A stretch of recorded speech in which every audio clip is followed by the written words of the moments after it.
Welcome to my next town. Mga kakwentuhan, kwentong underground river tayo. At sa 1 minute reel na ito, pagkasyahin natin ang mga kwentong nabuo sa lugar na ito. Saang town ba yan? I-admiration natin yan. At ito ang aking kwento. Mayroon akong kwento.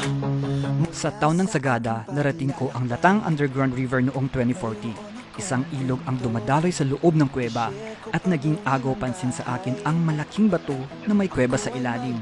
Sa taas naman ng batong ito ay isang bahay. Hotel pa nga yata yun.